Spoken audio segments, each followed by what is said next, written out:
United States on the brink of war with North Korea? Many observers are worried that the answer is yes, but for a conventional war rather than a nuclear war. And that would put the tens of thousands of U.S. military personnel stationed in South Korea in harm's way, with much higher human costs, and many more fatalities, than the United States has seen in its recent military conflicts. How much might those results differ? Consider the numbers of dead Americans in Afghanistan and Iraq. The Defense Department reports that 1,843 U.S. military personnel were killed in Operation Enduring Freedom in Afghanistan and 3,481 in Operation Iraqi Freedom. In these recent conflicts, the ratio of wounded to killed has tilted sharply down from that of the past. In the U.S. military involvement in Vietnam, approximately 3 service members were wounded for every 1 killed. In Iraq and Afghanistan, that ratio shifted to about 10 to 1.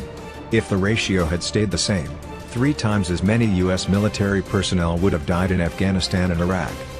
This shift is important to understand, because it helps us see why fatalities in a new Korean war would be so high.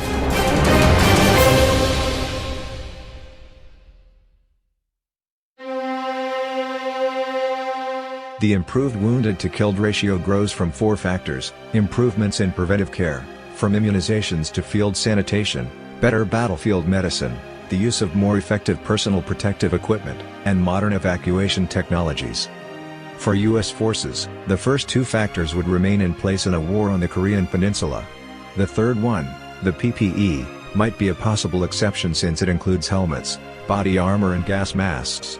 Because the U.S. military hasn't faced a chemical weapons attack since World War I, modern gas masks have not been battle-tested on a wide scale. For any of these medical advances to increase the odds of saving lives, the United States has to be able to evacuate its wounded quickly by air. Modern combat medicine has made great advances in stemming blood loss, for example, but those procedures are typically temporary measures, carried out to keep a patient alive until airlifted to a higher level, trauma care facility. And that was possible in Iraq and Afghanistan, where the United States had undisputed control of the skies. But it would not be true on the Korean Peninsula, at least at first.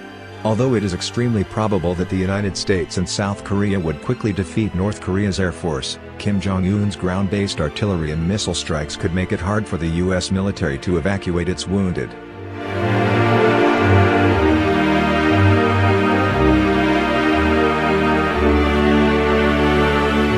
What if a U.S. airbase in South Korea was hit by a conventional North Korean airstrike? Told that the runway had been destroyed and that aircraft and other militarily necessary equipment had been damaged, the medics were forced to scramble, and to rethink some fundamental principles of battlefield medical care. Knowing that they would not be able to evacuate casualties via air, and assuming the base was locked down by land, triage and treatment practices had to shift. Certain casualties could be saved if air evacuation was possible, but would have little to no hope without evacuation, and thus would receive only palliative care. A base commander would probably require medics to prioritize care for personnel essential to the mission, even if they had less severe injuries than others. Assuming that medicine and medical personnel would not be resupplied, medics would not be able to provide the standard of care to which the U.S. military has become accustomed. To be sure, any longer-term conflict following this type of scenario would see the United States retake control of the skies. But even so, it would have to adjust its assumptions and practices about medical evacuation, with its flights challenged by North Korea in ways that it hadn't seen in Iraq and Afghanistan. A larger proportion of people would die from their wounds.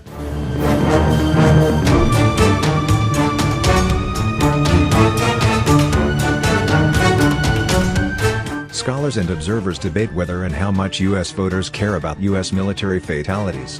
Some scholars claim that the American public is very sensitive to casualties, particularly in regions with a relatively high proportion of citizens in military service, and therefore at risk for being wounded or killed. Others claim that the increasingly polarized public pays much more attention to how party elites frame military conflicts and their consequences. A third group of scholars argues that the public is relatively indifferent to casualties if it expects military victory, but conversely is unlikely to support a war when the likelihood of winning is low. Public support may depend on how long the war lasts, and policymakers may even time military operations to limit casualties preceding elections. But how would the public respond if a larger proportion of service members were killed?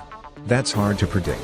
Nor is it easy to foresee whether a spike in the likelihood of dying would hinder recruitment for an all-volunteer military. We do know, however, that the recent successes of U.S. military medicine have depended on air evacuation, which would be harder to achieve in a new Korean War. That means far more service members would almost certainly die if war broke out between the United States and North Korea.